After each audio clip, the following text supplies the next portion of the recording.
Hello बच्चों, आज हम पाठ 4 नीति सप्तक पढ़ेंगे। ये दोहे कवि वृंद जी द्वारा रचित हैं। महाकवि वृंद का जीवन परिचय। वृंद जी का जन्म 1643 ईस्वी में राजस्थान के जोधपुर जिले के मेड़ता नामक गांव में हुआ था। उनका पूरा नाम वृंदावन दास था।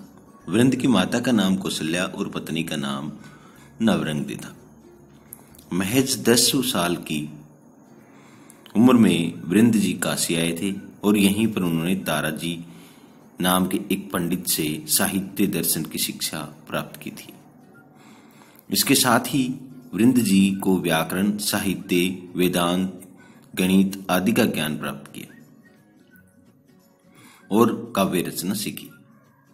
वृंद जी ने अपनी रचनाएं सरल, सुगम, मधुर और आसान भाषा में लिखी हैं।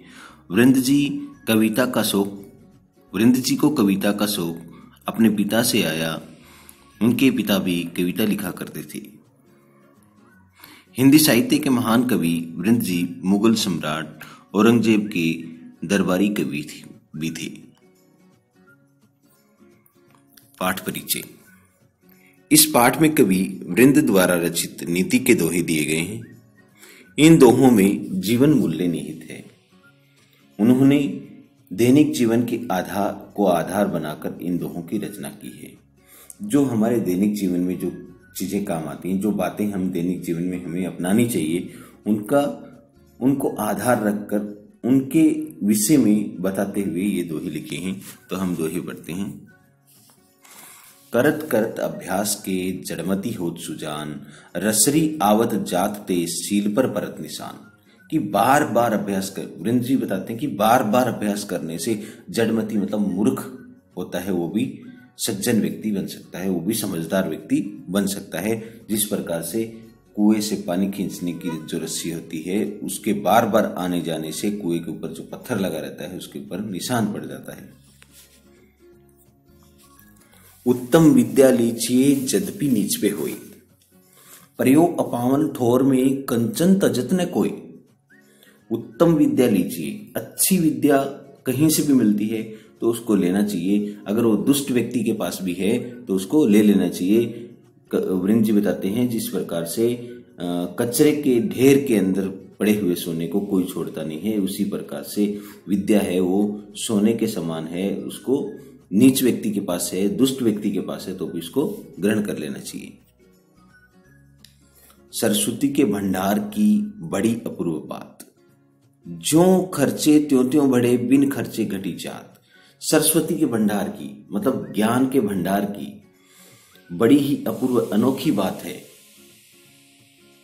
जो खर्चे, जैसे खर्चेंगे उसको, जितना अधिक खर्चेंगे उतना वो बढ़ती जाएगी। सरस्वती का ज्ञान है जिसको हम जितना खर्च करेंगे, जितना हम दूसरों के साथ में बांटेंगे उतना बढ़ता जाएगा। अगर हम दूसरों के साथ में नहीं बांटेंगे, दूसरों के साथ में नहीं शेयर करेंगे तो वो घटता जाएगा।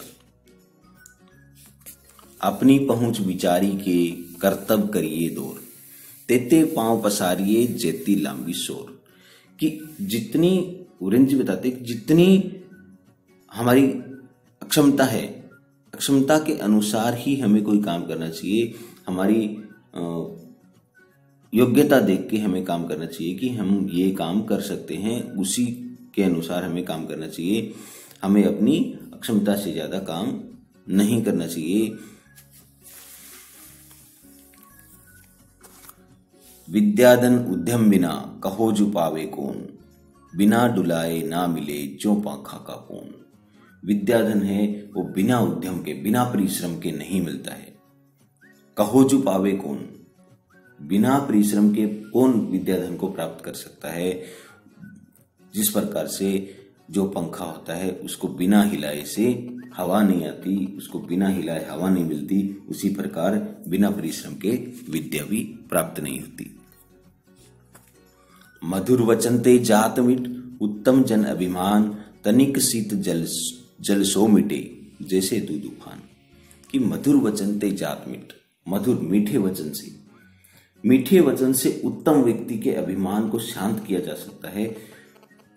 जिस प्रकार से उफनते हुए दूध को पानी की कुछ बूंदों से शांत किया जा सकता है, उसी प्रकार से सज्जन व्यक्ति के अभिमान को भी मधुर वचन से शांत किया जा सकता है। करे बुराई सुख चहे कैसे पावे कोई, रोपे बिरवा आंख को आम कहाते होए। करे बुराई सुख चहे, बुराई करने से किसी को सुख प्राप्त नहीं होता है। कैसे प्राप्त कर सकता है कोई? किसी की बुराई करके सुख को प्राप्त नहीं कर सकता है। जैसे हम अगर आंख का पेड़ लगाएंगे और आम के फल की आशा करेंगे तो हमें आम का फल नहीं मिलेगा। उसी प्रकार अगर हम किसी की बुराई करेंगे तो हमें उसका अच्छा फल नहीं मिल सकता।